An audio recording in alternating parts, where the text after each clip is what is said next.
Okay, gang. Our first week of 211 is the first week of the first module on rhetoric as persuasion and argumentation lists Bitzer. It's in brackets, meaning that I just wanted to kind of throw out a few basic concepts. And so I posted this reading so you can consult it and refer to it, but I'm not really expecting a deep dive here. Do please watch this video, and hopefully the concepts as I explain them will make sense. And then if you understand that much, we'll be fine moving forward. This first unit, this first 3 weeks on rhetoric as persuasion and argumentation, it reflects what you might think of as maybe the sort of like classical or traditional kind of like Aristotelian approach to rhetoric, which is basically argumentation, right?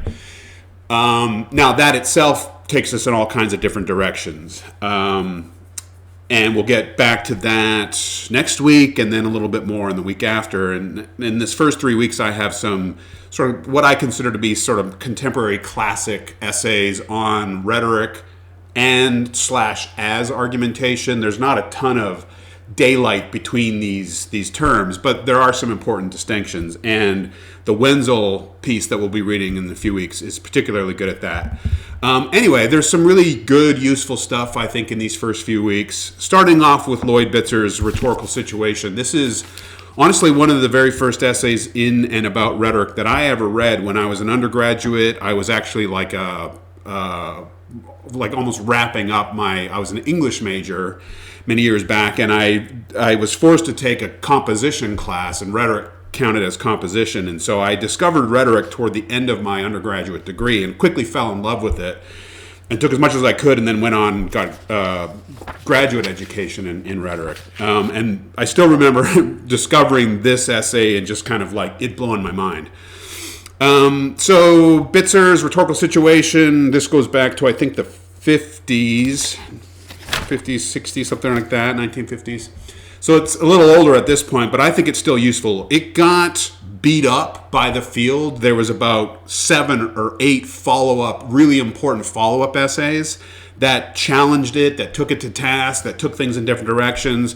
So you might argue that it got beat up, but it also might have just been that good that it opened up a whole new kind of realm of considerations and questions, and it gave birth to all these additional ways of thinking about rhetoric as situated. So I'll stop blathering on, broadly about top-level stuff and just kind of get into it here. If we're thinking about rhetoric as persuasive, which is that's how we should be thinking about it. Argumentation is a way to persuade, right? It's a kind of structured way to persuade. Bitzer's Rhetorical Situation is a kind of all-purpose, catch-all way of thinking about rhetoric and what it does and why it does it, essentially.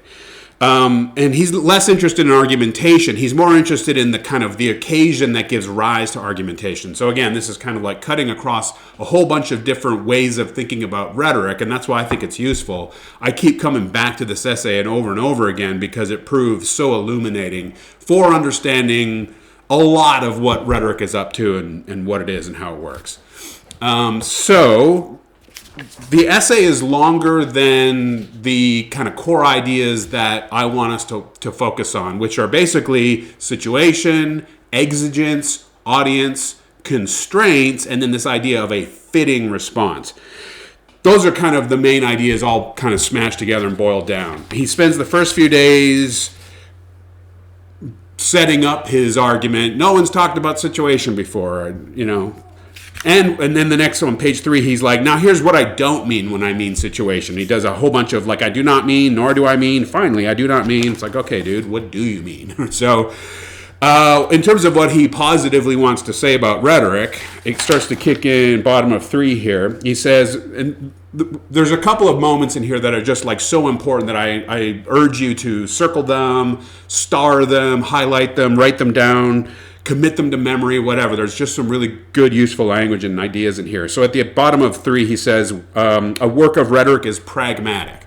That's number one, like, crucial thing here. Rhetoric does things. That's the number one idea, right? It's like it's different from what we think of as maybe literature or poetry or art. I would argue that that's still rhetorical, but like for the purposes of making a distinction, think about like pure information over there and pure art for just enjoyment's sake over there, or maybe like spiritual reflection and like religious study, like a little bit different. It's more about your kind of existence and your purpose on this planet or whatever. Rhetoric is pragmatic. It wants to do things. It wants to alter things. It wants to change things. It wants to fix, solve, improve, swerve in a different direction. There's some notion of this is the way things are. Something's not right. Something's not working. Something needs fixing. We'll call that an exigence in a moment. And then rhetoric wants to take us in a different direction, right? So it's practical, it's pragmatic. It comes into existence for the sake of something beyond itself. Something out there needs addressing, needs handling. So that's the first important point. Next page at the very top, he says it's ultimately to produce action or change in the world. It performs a task. So rhetoric is a verb in this sense, right? It's something that we're doing. And even if it's not us doing it, maybe we're the recipient, something that's being done to us, right? But it's a kind of an action.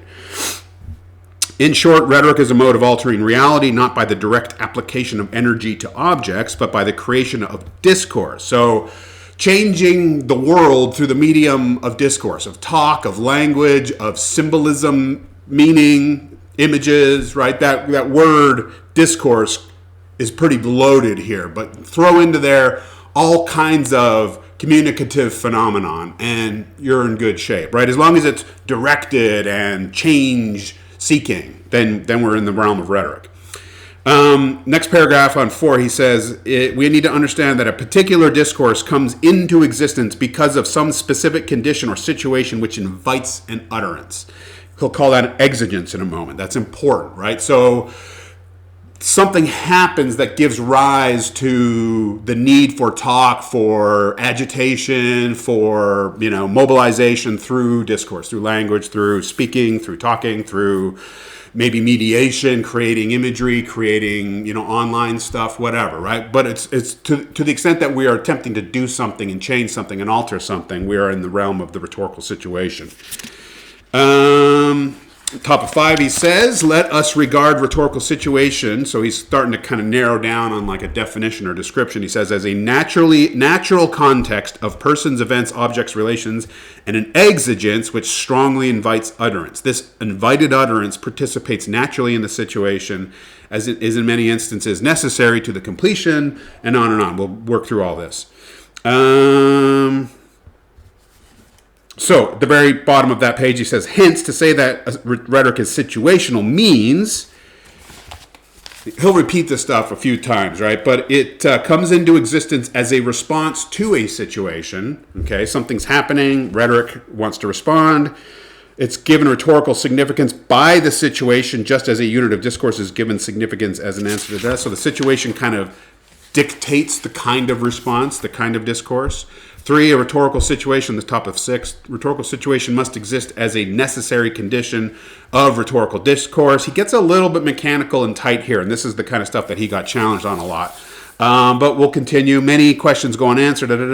So some rhetorical situations might sort of present themselves and never get addressed, right? So problems that don't get fixed or even seen or acknowledged, like if a tree falls in a forest, does anyone hear kind of thing? Well, if a problem exists out in the world, but a discourse doesn't address it and try to fix it, it kind of functionally doesn't exist either, right? And then the final business is about this, number 5 is about rhetorical insofar as it invites discourse capable of participating, yes, and then fitting response is the final major thing there, which we'll get into. So second section here, he says, let it be defined as, we've already hit that. The first component of the rhetorical situation is this business of exigence. If you think about exigence, you just think about problem, but he describes it as an imperfection marked by urgency. I learned that phrase when I was an undergraduate, and it's stuck in my head ever since for like 35 years or whatever.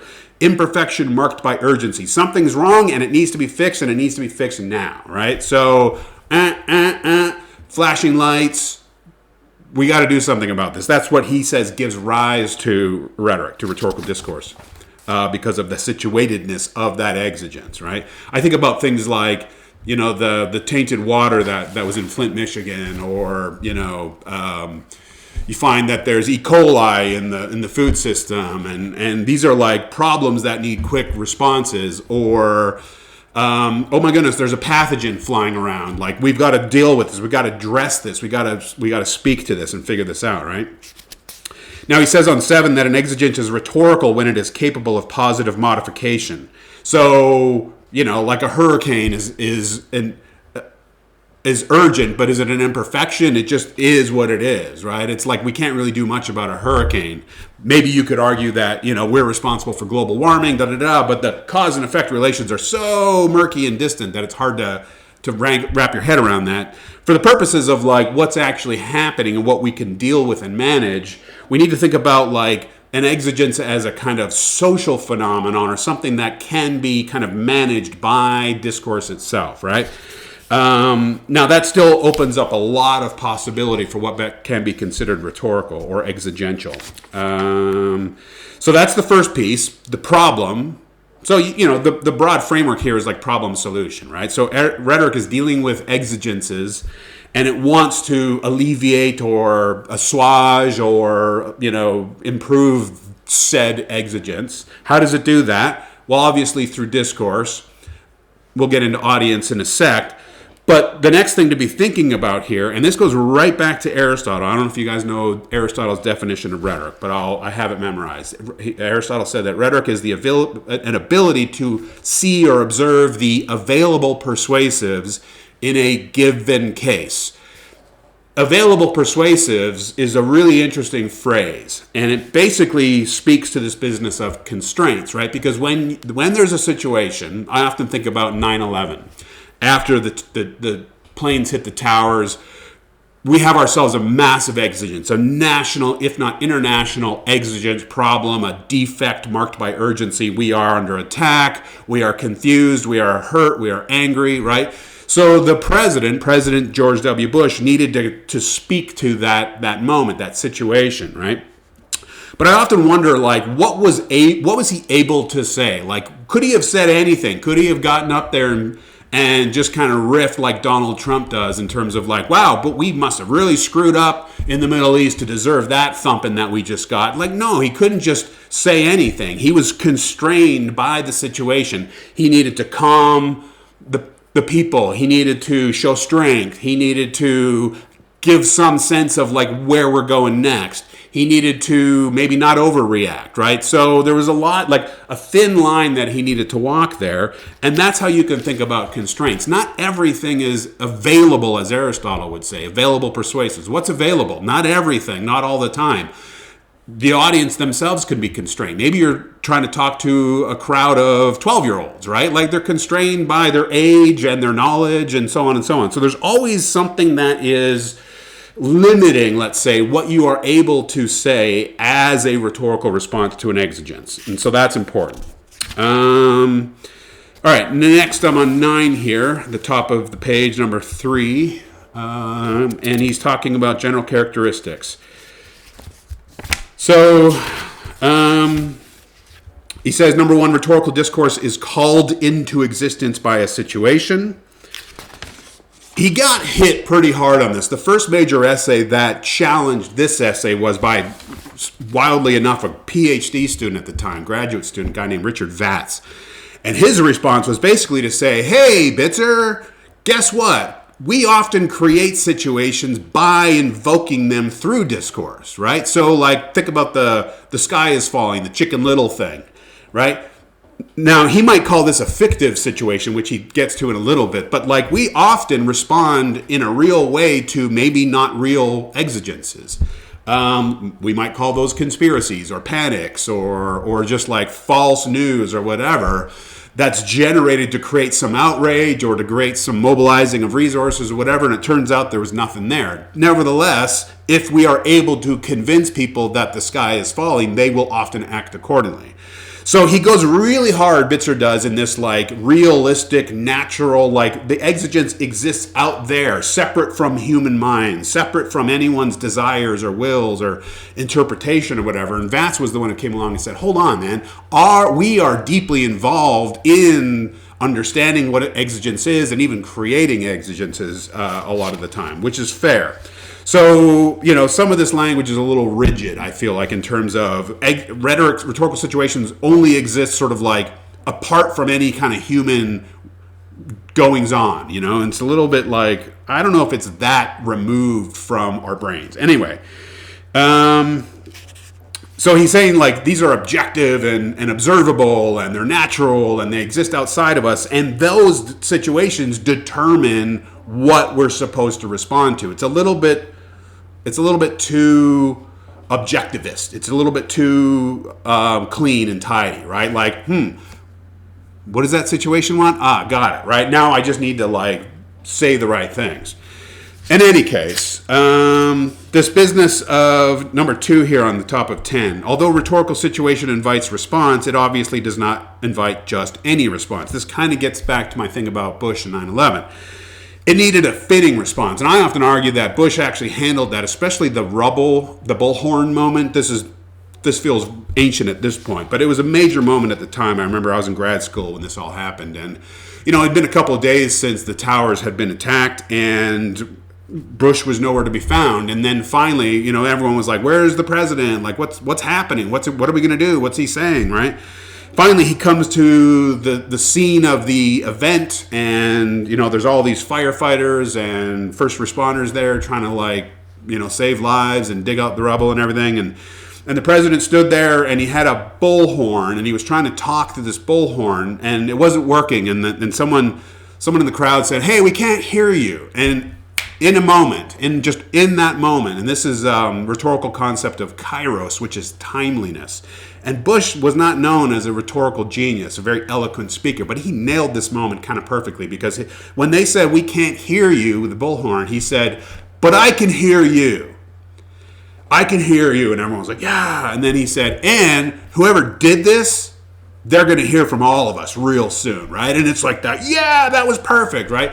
So the fitting response had some combination of like assurance, confidence, justice, even though it was kind of tinged with bloody vengeance and all that. But like, one could argue that was what was needed. That's what the exigence wanted from him. So it was a fitting response. So that question on the one hand of like, what are the constraints of a situation? And relatedly, how can a response fit or be appropriate to that situation given those constraints? These are deep and important questions and concerns. All right, I want to wrap up soon here. So on page 11, he says the exigence, he's really pushing hard on it's real, it's objective, it's publicly observable. I don't need to go so hard, because in the next paragraph in the middle there on 11, he says the rhetorical situation as real is to be distinguished also from a fictive rhetorical situation. So he's not really allowing for the possibility that we can work ourselves up over nothing, right? It's like he's more in that kind of scientific mode of like, there's real and true over here and there's false and garbage over here. But he didn't live in 2026 with social media and distortions all over the place and everyone's running around. And it's like, we are getting ourselves worked up over all kinds of stuff, whether it's real or not, right? Now, maybe he would say, well, you're all just hoodwinked and lost and confused and there's no rhetorical situations, but like, sure feels like it, So we need to kind of finesse this business of like, is the exigence real or is it fake, and does it matter? We have kind of fake exigencies all the time that do real things, and one could argue that RFK being in the cabinet and the outbreak of measles because of this maybe fictive exigence about vaccinations and what they're doing to us. Like, well, let's get rid of measles vaccines, and now we got measles again. So was that a real exigence or a fake exigence? I'm not saying. I'm saying it's a little weird that we have measles again when we had this problem solved, but, it's a good example nonetheless, wherever you land on that question. Okay, that's pretty much it, gang. So 20 minutes, that's plenty. that's a good start, right? So thinking about rhetoric in this way at least gives us, rhetoric is about action. It's about doing something in response to some problem, some defect, some urgency, some thing out there, some sore, some wound out there in the world that's crying out for relief, for attention, right? And so that works quite well. Rhetoric is definitely about addressing problems and solving tensions and that kind of thing. And the business of exigence is important, and the big business of audiences is important, and the business of constraints is really important, and the business of a fitting response. Like, what would it take to solve this exigence through discourse? These are important key questions, core questions at the center of rhetoric still today, and at the center of this class. And it's a good setup for thinking now about rhetoric as argumentation. And then we'll move on and we'll think a little bit more about different perspectives and ways of thinking about argument. But that's a good way to get going, at least in terms of like, what are these arguments about? And how do we think about rhetoric in terms of like what it's attempting to do? All right. Hope I didn't talk too fast there. Bitzer's great. It's a good start. Happy week 1. We'll see you next week, and be well, everyone. Peace.